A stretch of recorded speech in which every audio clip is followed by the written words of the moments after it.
tanghali po. Oras na para sa maiinit na balita.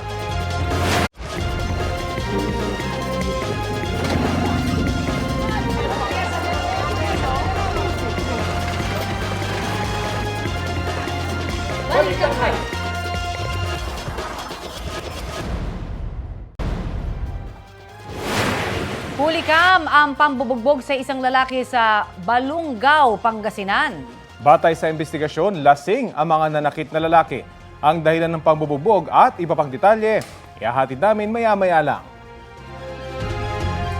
Itinuturing ng suspect ang dalawang dating pulis na isinasangkot sa pagpatay sa beauty pageant contestant na si Geneva Lopez at kanyang Israeli boyfriend na si Yitzhak Cohen.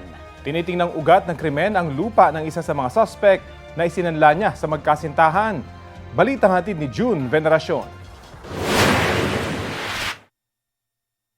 Sa quarry site na ito sa Capas, Tarlac, nagtapos ang 2 linggong paghahanap sa beauty pageant contestant na si Geneva Lopez at kanyang Israeli boyfriend na si Yitzhak Cohen. May tig 2 tama ng bala ang magkasintahan base sa autopsy. Ayon sa mga otoridad, itinuturing ng suspect sa krimen ang 2 dating pulis na kinilalang sina Romel Aboso at Michael Giang. Nag-awol at tatanggal sila sa serbisyo noong 2019 at 2020. At base sa kanilang investigasyon, ang ugat daw ng krimen. There was that plan of killing itong magnobya na to.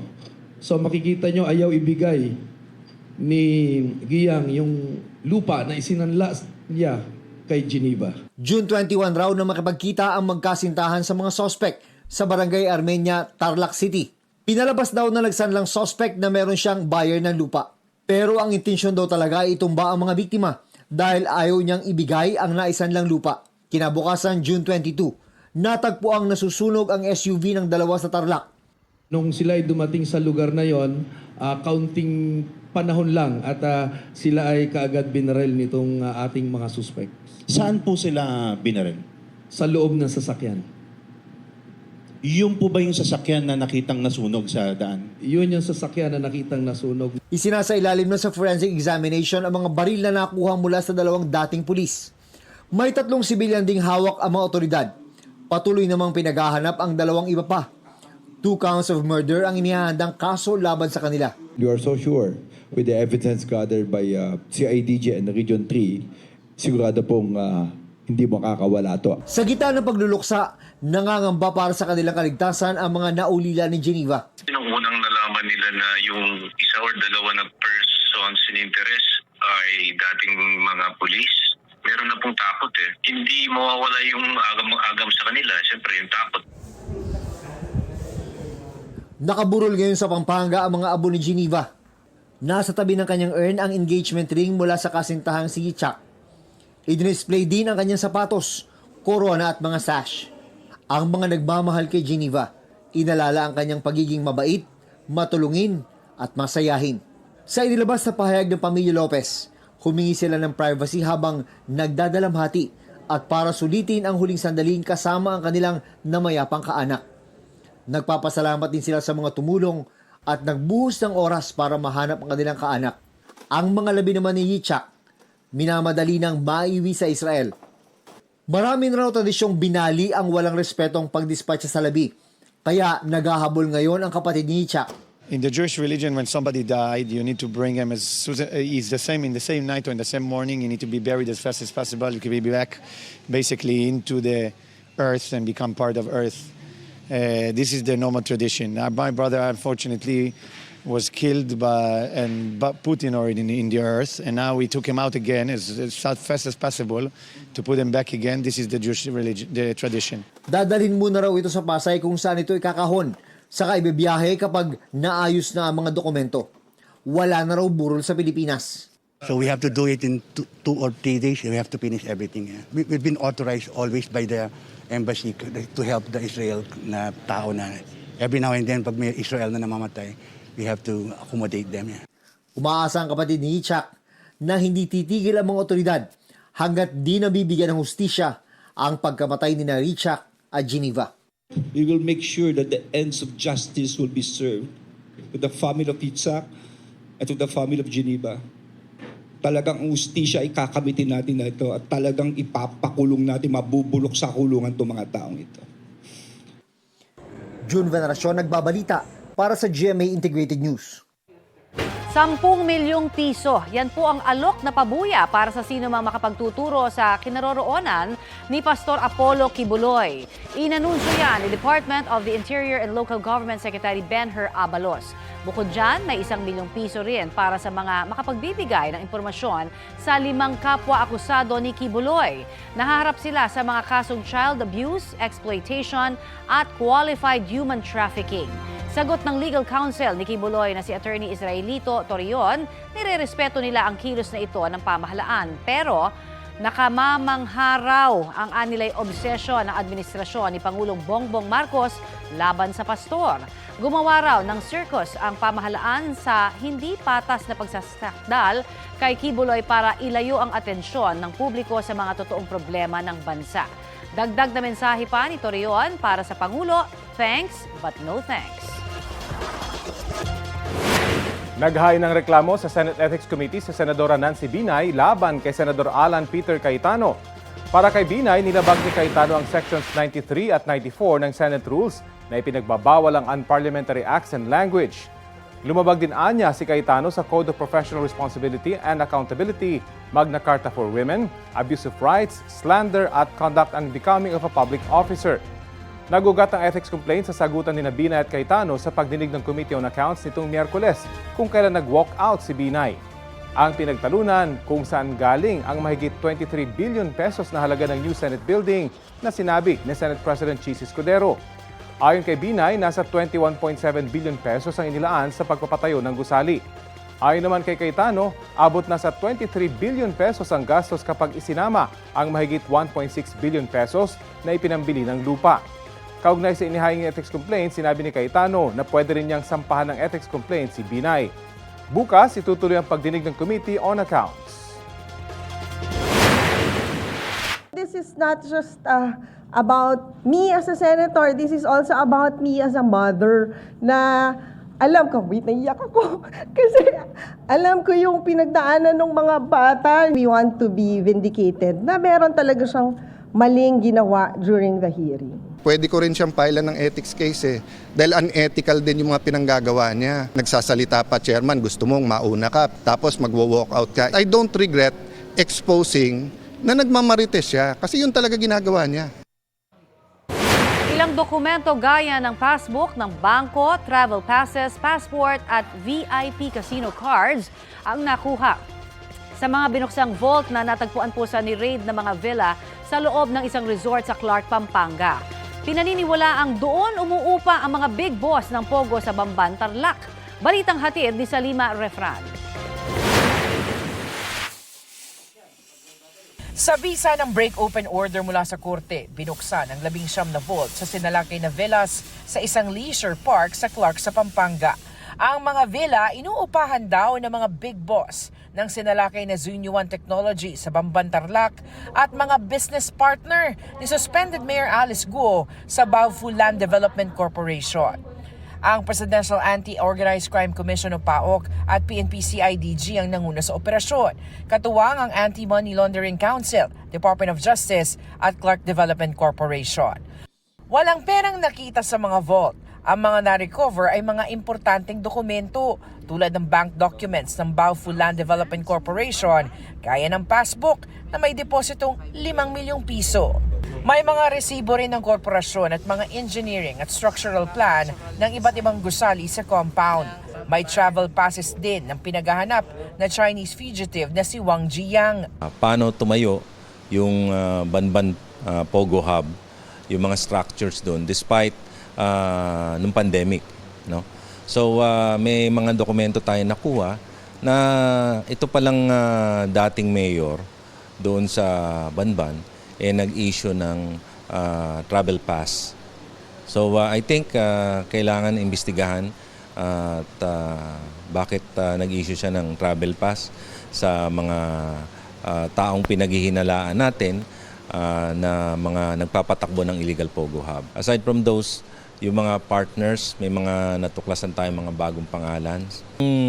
Mga bank bukas na nakita natin, magagamit ito sa ipapile nating money laundering. And hindi lang ginamit yung bangko na yon para sa transaction dito sa atin, but transaction din sa ibang bansa. Naka-recover din ng 2 Taiwanese passport ni Wang at photocopies ng iba pa niyang passports mula sa 4 pang bansa. Meron ding mga calling cards para sa iba't ibang negosyo at VIP casino cards. Kasi VIP cards yung nakita natin. So, pwede natin tanungin kung bakit siya meron ganon. Madalas ba siya naglalaro sa mga casino na yon? Ginagamit niya yung casino for money laundering. Maraming nakuhang financial documents dahil kasama sa mga nahuli sa pagsalakay sa mga villa noong Hunyo ang mismong financial officer daw ng Baofu.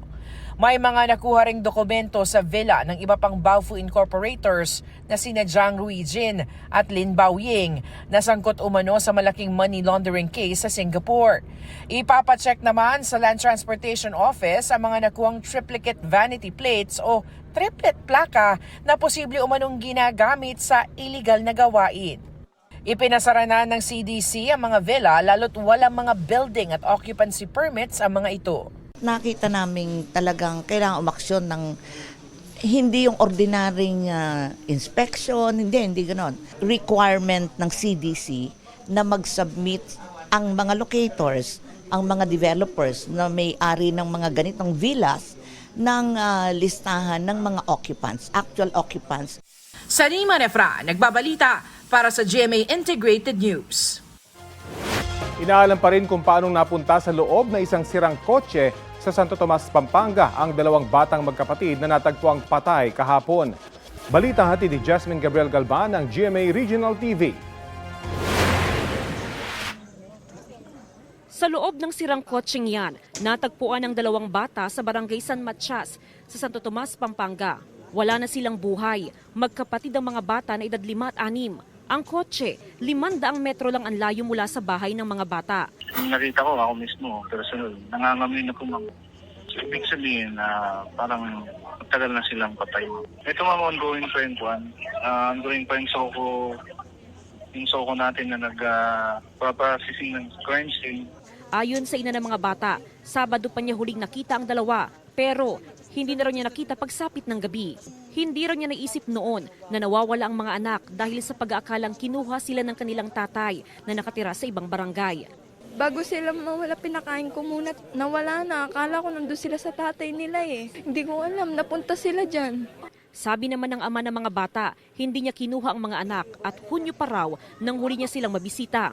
Hindi rin daw niya kukunin ang mga anak nang hindi nagpapaalam. Patuloy ang investigasyon ng pulisya sa kung paano napunta ang magkapatid sa kotse. Pero sa ngayon, Initial call naman namin walang kitang-kitang foul play. Jasmine Gabriel Galban, nagbabalita para sa GMA Integrated News. Maging ang Commission on Elections, may aamba na ring investigasyon laban kay suspended Mayor Alice Guo. Ang kampo ng alkalde sinabing posibleng hindi siya dumalo sa susunod na pagdinig ng Senado tungkol sa Pogo. Balitang hatid ni Sandra Aguinaldo. Nakausap ng kanyang abogado si Alice Guo. Pero sabi ni Attorney Stephen David, malamang hindi ito makakadalo sa pagdinig ng Senado sa Miyerkules. Kaugnay sa Pogo, may trauma o mano ang alkalde mula sa ilang nagdaang pagdinig. Nung kausap ko siya, sabi niya, mukhang hindi niya kaya dahil sa mga trauma na nararanasan niya. Batakin mo naman na sa dami ng mga binabatong aligasyon sa kanya. Tapos inisigawan pa siya doon. Yung stress level niya masyado na mataas. Nauna nang sinabi ni na Senador Risa Ontiveros at Sherwin Gatchalian na kung hindi mag-a-attend si Guo, maaari itong i-contempt at ipaaresto ng Senado. Ayon kay David, may mga gamot nga daw na iniinom si Guo. Yun nga lang wala raw itong makuhang medical certificate. Marami siyang doktor na kinukonsultahan pero ang sad to say, itong mga doktor ay ma-involved. Kasi pag nag-issue sila, papatawag sila ng Senate para magpaliwanag. Most likely, hindi makakadalo. Nasaan na nga ba si Guo? Sa ulat ng Office of the Senate Sergeant-at-Arms na itinalagang mag-serve ng subpoena kay Guo, nalaman daw nila mula sa tauhan ng farm nito sa Tarlac na ilang linggo nang hindi nagpupunta doon ang mayora. Sa ulat na may petsang July 4, sinabing hindi na iserve ang subpoena sa mayor, mga kapatid at magulang nito sa farm. Pero nag-iwan daw sila ng kopya sakaling bumisita doon si Guo. Pumunta rin daw ang mga tauhan ng Sergeant-at-Arms sa munisipyo ng Banban para kausapin ang personal assistant ni Guo pero tumanggi raw ito na tanggapin ang subpoena. Nag-iwan na rin daw sila ng kopya ng subpoena roon. Tinanggap naman daw ng abogado ni Guo ang subpoena pero nilinaw na tanging si Guo lang ang kliyente nila. Sabi ni Attorney David, hihintayin nila ang mga kasong isasampa sa korte laban kay Guo. Reaksyon ni Senadora Riza Ontiveros, dapat iniisip muna ng alkalde ang kahinatnan ng umunay pagsisinungaling at panluloko nito sa Senado. Hindi lang naman daw si Guo ang traumatized, kundi ang mga human trafficking victims, mga dayuhan at Pilipinong pilit daw na pinagtrabaho sa Pogo Scam Compound. Pati raw sambayan ng Pilipino ay traumatized na may Chinese national daw na naging mayor ng Pilipinas. Sabi pa ni Ontiveros, importanteng usapin ang mental health pero hindi raw ito pwedeng gamitin ni Guo para makatakas sa pananagutan lalo't public servant ito. Hinimok niya itong dumalo sa pagdinig dahil ang pagsasabi raw ng totoo ang magbibigay sa kanya ng peace of mind. Inutusan naman ni COMELEC Chairman George Erwin Garcia ang COMELEC Legal Department na bumuo ng fact-finding committee para imbestigahan kung naging tapat si Mayor Guo nung mag-file ito ng Certificate of Candidacy para sa 2022 elections. Makikipag-ugnayan din daw ang Legal Department sa NBI, Office of the Solicitor General at Senate Committee. Maaari din daw suriin ang mga dokumentong naglalaman ng fingerprints ni Guo para sa posibleng pagsasampa ng kaso. Sandra Aguinaldo, nagbabalita para sa GMA Integrated News.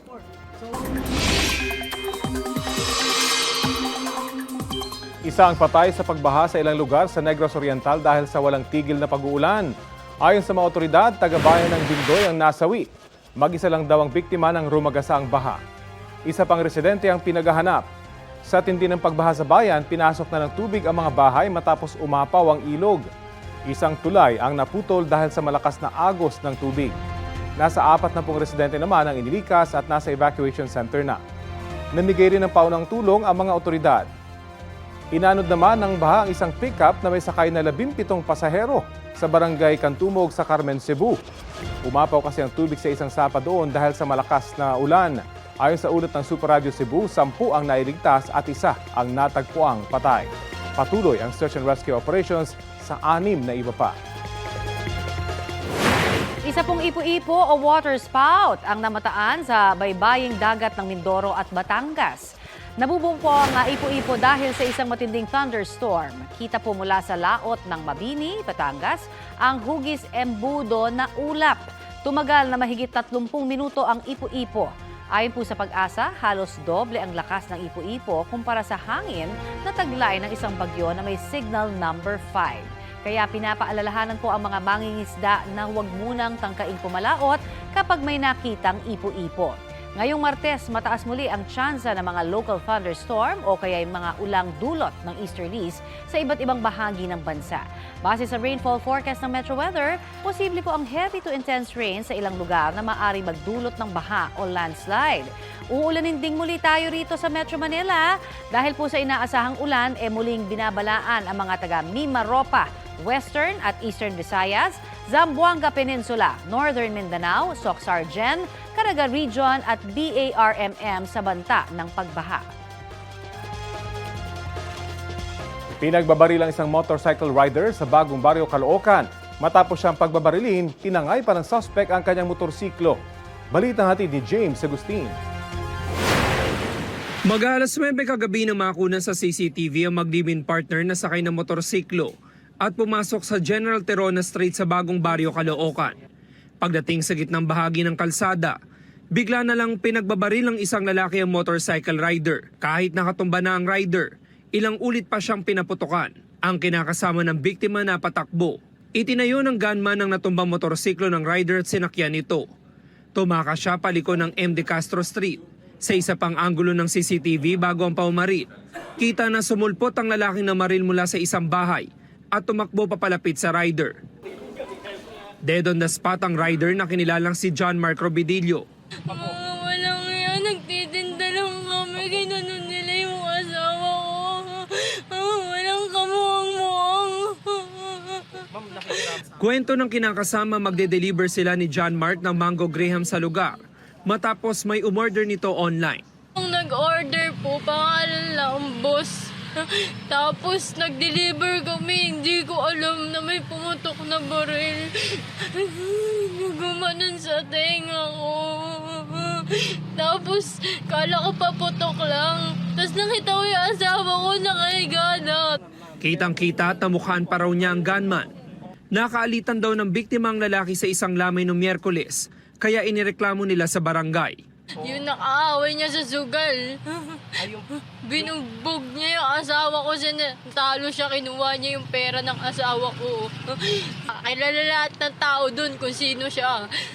Naglalakad lang siya, hindi namin napansin na nandun siya. Iniimbestigahan na ng Caloocan Police ang insidente. James Agustin, nagbabalita para sa GMA Integrated News. Abisala ngayong Tuesday, mga mare at pare. Nagsimula na ang taping ni Solenn Heussaff sa kanyang comeback as Cassiopeia sa Encantadia Chronicles Sangre. Kinumpirma yan ni Direk Mark Reyes sa isang Instagram post. Spotted na sa set si Solenn para sa kanyang pagganap bilang si Mata ng Encantadia.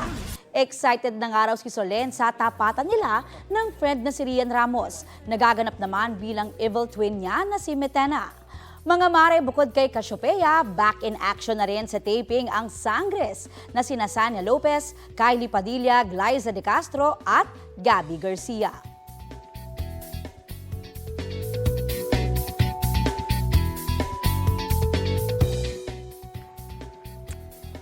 Underground tunnel na may secret rooms at indoor firing range ang ilan po sa mga nadiskubre sa ni-raid na resort sa Porac, Pampanga noong pong weekend. Ito naman ang sinasabing tinutuluyan ng mga boss sa Pogo Hub sa naturang bayan. Balitang hatid ni Salima Refran. Aakalain mong nasa ibang bansa ka pag pumasok sa exclusive resort na ito sa Porac, Pampanga. White House o mansyon ang tawag rito ng mga residente. Ang 2 hektaryang property, may 3 mansyon, swimming pool at man-made lagoon na may pavilion pa sa gitna. Pero ang magandang lugar na ito, may tinatago palang mga sikreto. Sa bisa ng search warrant, sinalakay ng iba't ibang unit ng Pampanga Police ang compound Sabado ng umaga. Tinutuluyan at posible raw dito nagtago ang incorporator sa Chinese big bosses ng kalapit lang na Lucky South 99, ang iligal na pogo na ni-raid ng mga otoridad dahil pugad umano ng iba't ibang scam, kidnapping, illegal detention, torture, human trafficking at sex trafficking. Hinahanap pa rin ho natin yung mga sinasabi nilang mga Chinese na nakatakas, yung mga boss na wala pa. At purpose nga baka sa human trafficking na meron pa tayong makuha doon. Napaliligiran ng mga CCTV at mga asong lugar. May sarili rin itong helipad. Mamahaling gamit at muebles naman ang nasa loob ng villas na may sarili ring KTV at game room. Bagsakan ng mga bosses siguro. Kasi talagang mga for VIP lahat yung setup, different rooms. Lalong kinagulat ng mga otoridad ang underground tunnel na nagkokonekta sa villa sa pavilion. Nakatago sa mga pader nito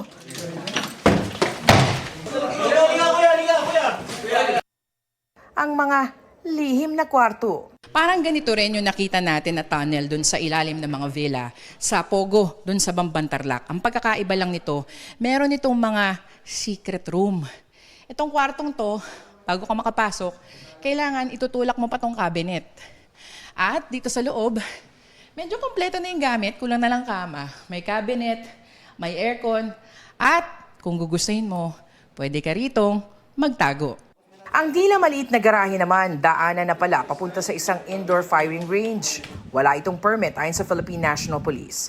Ang mga slugs at casings sa nasa lugar, kinokolekta ng Presidential Anti-Organized Crime Commission o PAOK at SOCO para isailalim sa ballistics exam. Meron naman tayo kasi mga cold cases na iniimbestigahan sa ngayon at dun sa mga body ng mga namatay, nakakuha tayo ng mga slugs and then we will compare these slugs, yung mga nakuha natin dito, kung yung baril na ginamit dito ay yun din ang baril na ginamit dun sa mga namatay.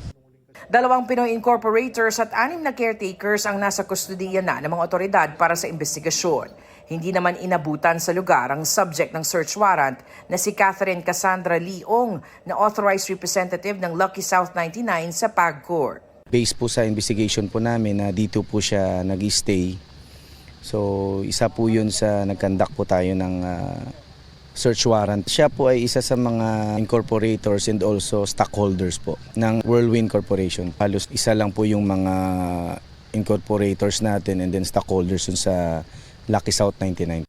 Kasama si Ong sa Immigration Lookout Bulletin Order na inilabas ng Department of Justice na kinabibilangan ni suspended Bamban Mayor Alice Guo at kanyang kapatid dahil sa posibleng pagkakasangkot sa human trafficking activities. Nagkasundo naman ang mga alkalde sa probinsya na ipagbawal na ang mga pogo sa Pampanga. Ang instruction ko sa provincial director is to have a search muna or visit. Pag hindi nila pinayagan na mag-visit yung local chief executive or mayors, ay apply namin ng search warrant siguro. Yun ang gagawin namin. Sanima Nefra, nagbabalita para sa GMA Integrated News. Ire-rekomenda raw ni Finance Secretary Ralph Recto kay Pangulong Bongbong Marcos na ipahinto na ang mga pogo sa bansa. Ayon kay Recto, hindi naman siya tutol sa mismong pagpapatakbo ng pogo. Pero marami ng mga isyong may mga kaugnayan rito. Malaki rin daw ang impluwensya sa kanyang desisyon ang sinalakay na pogo sa Bamban at Porac na iniuugnay sa mga ilegal na aktibidad gaya po ng human trafficking. Wala pang pahayag ang Malacanang kaugnay niyan. Pero dati nang sinabi ng Pangulo na wala ng saysay na manatili pa sa bansa ang mga pogo kung talagang masama ang epekto ng mga ito sa lipunan. 10 milyong pisong pabuyang alok sa makapagbibigay ng impormasyon sa kinaroroonan ni Pastor Apollo Kibuloy ayon sa DILG. At kaugnay niyan at iba pang issue, kausapin natin ang kanyang abogado, si Attorney Ferdinand Topacio. Magandang umaga at welcome po sa Balitang Hali. Magandang umaga po sa Sir Rafi Tima at sa lahat ng nanonood at nakikinig sa inyong programa at salamat po sa pagkakataong ito. Opo, meron na po bang reaksyon si Pastor Apollo Kibuloy sa pagpatong ng 10 milyong pisong bounty sa kanyang ulo?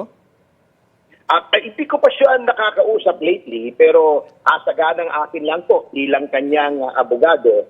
Bagamat talaga naman pong may karapatan at may kapangyarihan ang ating kapulisan at ang ating DILG na magpataw ng mga pabuya sa mga taong subject ng warrant of arrest, ito lang pong pabuya kay Pastor Kibuloy ay may mga question lang po kami.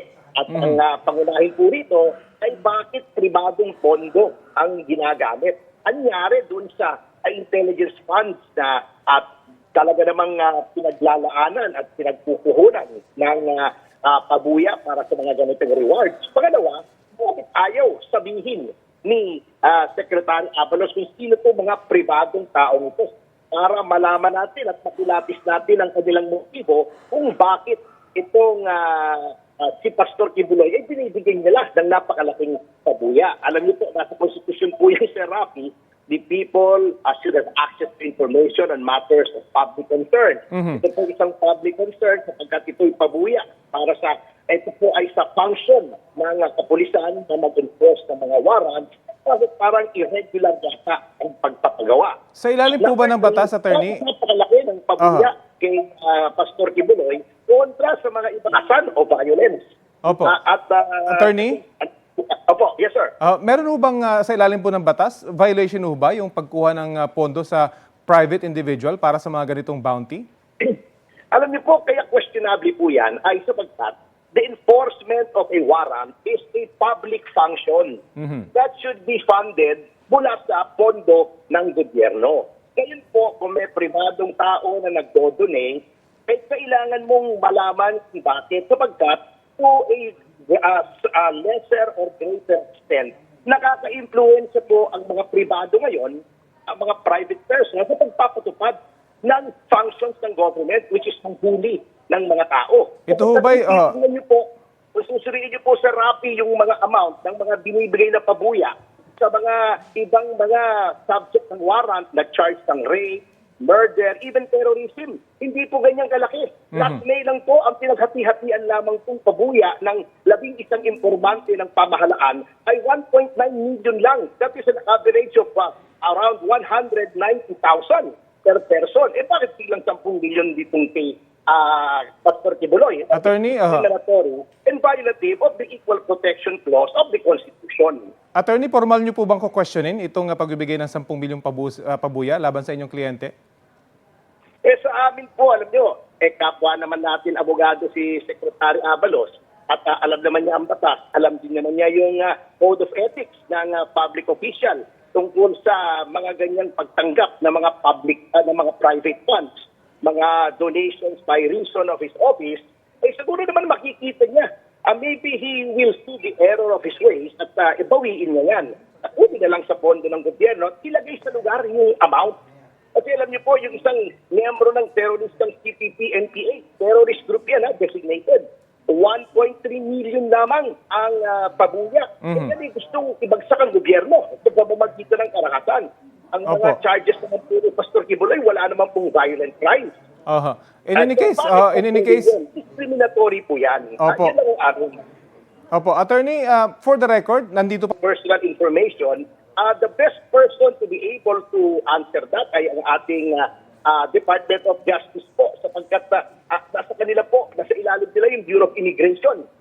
Yun po ang nagmo-monitor ng labas-pasok ng mga Pilipino at mga ibang banyaga dito sa ating bansa. So, sila po siguro makakasagot po niyan, Sir Rafi. Opo, samantalahin na po namin yung pagkakataon. Mapunta naman tayo sa isa nyo pang kliyente na sa dating Congressman Arnie Teves. Ano na pong status ng kanyang extradition case? At I understand, meron kayong appeal? Opo, sa ilalim po kasi ng rules of procedure ng bansang Timor-Leste, mula po doon sa petsa na nalaman nyo yung desisyon, ay mayroon kayong 30 days, 30 araw para maghain ng apila. So, yun po sa mga abogado sa Timor-Leste, yun pong panahon yun ay matatapos sa July 29, yung 30 days. So, sila naman po yung mga practitioners sa Timor-Leste. Ako naman po ay parang kumbaga sa pelikula, supporting actor lang dito. Sila yung mga bida dyan. Pagdating sa Timor-Leste, bibigyan ano po natin yan, ipagbibigay alam po natin sa ating local media kung meron na pong naapila at kung makakakuha po tayo ng kopya, ipapamahagi po natin yan sa ating mga kaibigan sa media sa Sir Rafi. Okay. Abangan po natin itong dalawang malaking high-profile case na ito. Maraming salamat po sa inyo sa oras na binahagi niyo po sa Balitang Hali. Thank you very much, Sir Rafi. Mabuhay po kayo at lahat ng ugat sa inyong katawan. Si Attorney Ferdinand Topacio.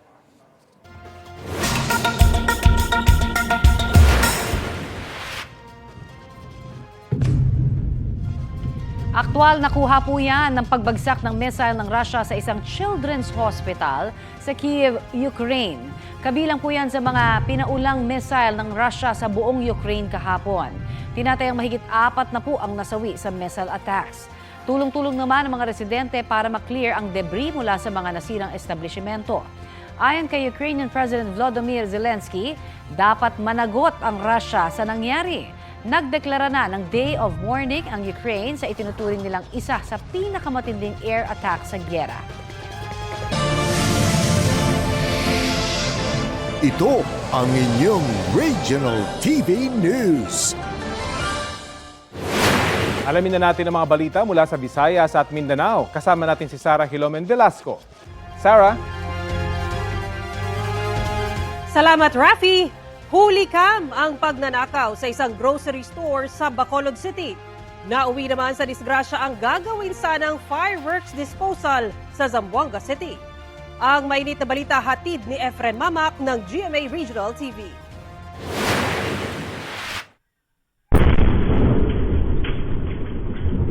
Ramdam sa sentro ng Zamboanga City ang pagsabog ng mga paputok sa isang firing range sa Barangay Kabatangan.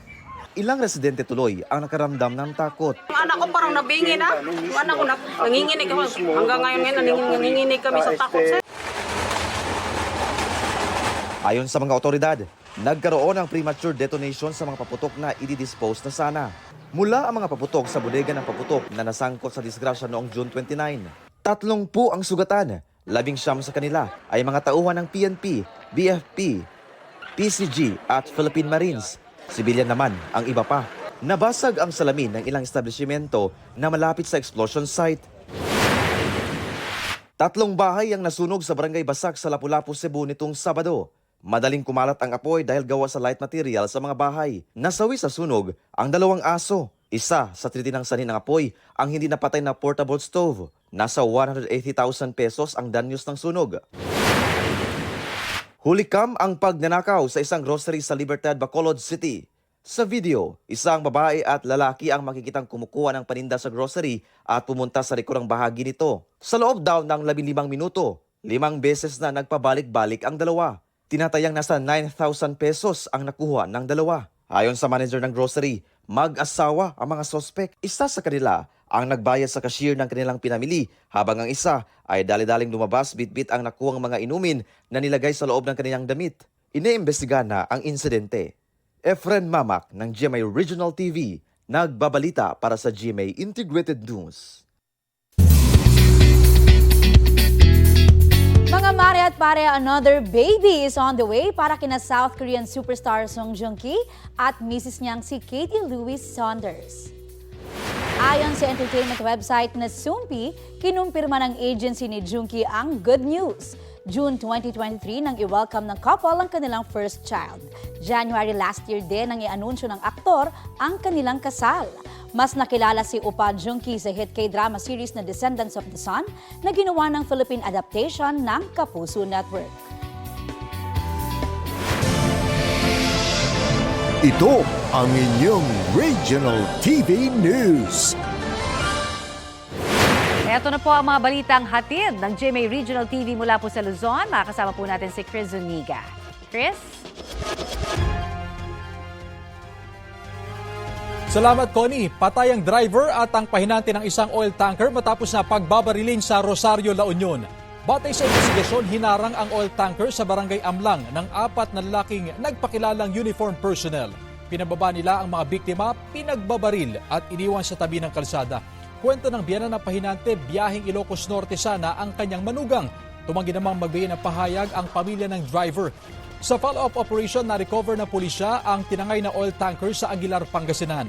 Naresto naman ang isa sa mga sospek sa bayan ng Sual. Wala siyang pahayag. Ayon naman sa mga pulis, tukoy na at pinaghahanap ang 3 iba pang sospek. Samantala, 2 ang patay sa 3 magkakahiwalay na aksidenteng naitala sa Bicol Region. Sa Balungaw, Pangasinan naman, sugatan ang rider at kanyang angkas matapos na mapagtripan ng 7 lasing na lalaki. Ang mainit na balita hatid ni Russell Simorio ng GMA Regional TV. Suntok, hampas at tadyak ang tinanggap ng isang lalaki sa Balungaw, Pangasinan. Ayon sa pulisya, napagkursunadahan lang ng lasing ang biktima at ang angkas niya sa motorsiklo. Nagkataon na naputol po itong kadena ng kanilang motor. So, hindi po sila maka-accelerate. Kuminto po sila. Nagkataon na doon po sa nahintuan nila, may 3 mga lalaking lasing po. Naman sila ng suntukan. Kwento ng kinakasama ng rider, bibili lang sana ang biktima ng diaper ng kanilang anak. Nung napahinto yung motor doon, parang pinagtitripan na po sila. Akala hindi po nila pinansin. Binilid niya po yung motor. Tapos sinanap nila yung kadena. Pero sinisigawan na daw po sila. Nasa ligtas ng kalagayan ng biktima na dinala sa ospital. Minor injuries naman ang tinamo ng kanyang angkas. Ayon sa pulisya, tukoy ng pagkakakilanlan ng 7 suspect sa pambubugbog. Desidido ang pamilya ng biktima na magsampa ng reklamo. Pwede po itong serious physical injury. Depende po doon sa resulta ng medico-legal ng ating biktima sapagkat siya po ay nasa hospital pa hanggang ngayon. Nawasak ang trailer ng isang delivery truck matapos itong sumabit sa sanga ng puno sa Pamplona, Camarines Sur. Biyaheng Zamboanga ang truck mula sa Laguna para i-deliver ang kargang parcel. Pwede nga dahil niya ito na-estimate. Halangkaw si sayang o authorize man si sayang kailan si nasabitan niya dahil niya natansya. Kasi nangyari, medyo madiklom na Sinisikap pang kuhanan ng pahayag ang driver at pahinante ng truck na maswerteng hindi nasaktan sa insidente. Sa Dait, Camarines Norte, patay ang driver at pasahero ng isang tricycle matapos nitong makasalpukan ang isang truck. Ayon sa pulisya, nasakop ng tricycle ang linya ng kasalubong na truck. Desidido ang pamilya ng mga biktima na magsampa ng reklamo laban sa driver ng truck. Wala pang pahayag ang driver ng truck. Sa Ocampo, Camarines Sur naman, isang multipurpose vehicle ang tumagilid sa kalsada. Ayon sa mga otoridad, nag-overshoot ang sasakyan at posibleng hindi na natansya ng driver ang kurbadang kalsada. Nagtamo ng minor injuries ang driver at 4 na sakay ng sasakyan. Patay ang isang lalaking negosyante matapos barilin habang nagpapahinga sa kanyang pickup truck sa Tanawan, Batangas. Kasalukuyang pinaghahanap ng pulisya ang salarin na nakatakas sakay ng isang motorsiklo. Alitan sa negosyo ang nakikitang motibo ng pulisya sa pamamaril. Depende po sa presyohan ng kalakal. Minsan meron na nakakakuha ng una at meron mga nag-o-offer ng mas mataas. Pero meron mga nagagalit. Isa po yun. Ang pangalawa po natin titingnan, nagkaroon siya ng pagkakautang. Related din po dun sa kailangan ng buhay. Sinisikap pang makuhanan ng pahayag ang mga kaanak ng biktima tungkol sa insidente. Russell Simorio ng GMA Regional TV, nagbabalita para sa GMA Integrated News. Natapos na ang autopsy sa magkapatid na bata na nakitang wala na pong buhay sa loob ng isang sirang sasakyan sa Pampanga. May ulat on the spot si Joan Ponsoy ng GMA Regional TV. Joan? Connie, patuloy nga itong sinasagawang investigasyon ng otoridad sa pagkasawi ng magkapatid na natagpuan sa isang sirang kotse dito sa Santo Tomas, Pampanga. May mga nakalap na raw na CCTV footage ang PNP Santo Tomas at patuloy ang pag-review dito. Natapos na rin ang autopsy ng 2 bata at hinihintay na lang ang resulta. Hinihintay din sa ngayon ang death certificate ng magkapatid para malaman kung ano ang cause of death. Ayon sa PNP, bukas ang mga pinto ng sirang kotse nang pumasok ang mga bata. Sira rin lahat ng bukasan ng pinto ng kotse sa loob kaya sa labas lang nabubuksan. Totally close ang lahat ng bintana. Kapag nailak na sa loob, hindi ka na makakalabas kapag walang magbukas sa labas. Mahigit 2 taon na rin umanong nakapark sa lugar ang sirang sasakyan. Tinitignan pa ng pulisya kung sino ang may pananagutan. Connie, maghihintay naman daw ng 1 o 2 araw bago nga mailabas itong resulta ng autopsy. Connie? Maraming salamat, John Ponsoy ng GMA Regional TV.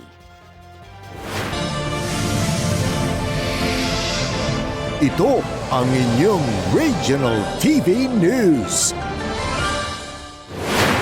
Isang pulis ang nabiktima ng nagpakilalang magkasintahan na sangkot pala sa rentangay sa Iloilo City. Ayon sa may-ari ng kotse na si Christine Poneles, nirentahan ng 2 ang kanyang kotse noong June 29. Isang buong araw ang napagkasunduan nilang rental pero hindi pa rin naibabalik ang sasakyan noong July 2. Naghinala na si Poneles at pinuntahan ang umunoy inupahang hotel ng nagpakilalang magkasintahan. Nalaman na peke ang ginamit na pangalan at ID ng 2 sospek na galing pa umano sa Maynila. Agad niyang inireport ang insidente sa pulisya. Nalocate ang sasakyan na naibenta pala sa isang pulis at kanyang misis na naloko ng mga sospek gamit ang mga pekeng papeles. Ibinenta pa raw ng pulis ang dati nilang sasakyan at dinagdagan ng naipong pera para mabili ang tinangay na kotse sa halagang 365,000 pesos. Sinisikap ng GMA Regional TV na makuha ang panig ng pulis na nakabili ng sa sasakyan. Naibalik naman na sa may-ari ang kotse.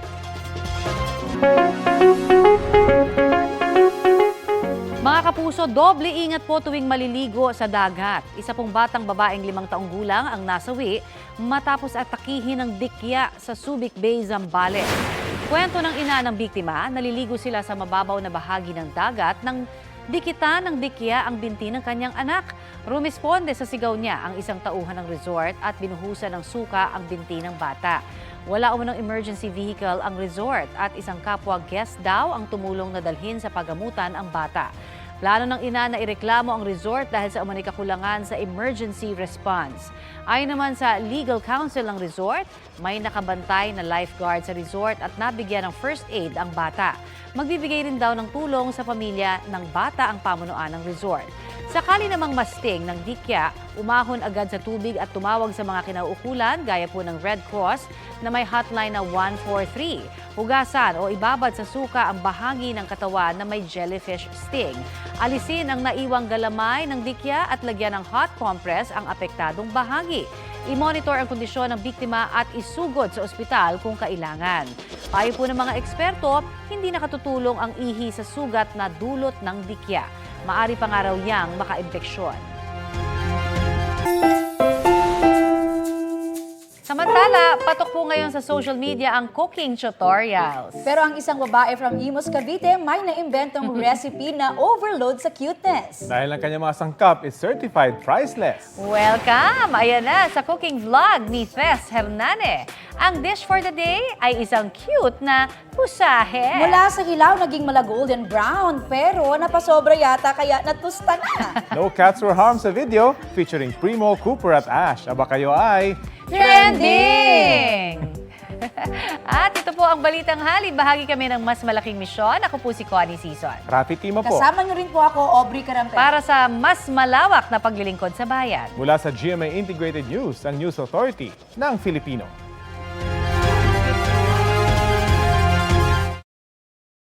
Kapuso, alamin ang maiinit na balita. Bisitahin at mag-subscribe sa GMA Integrated News sa YouTube.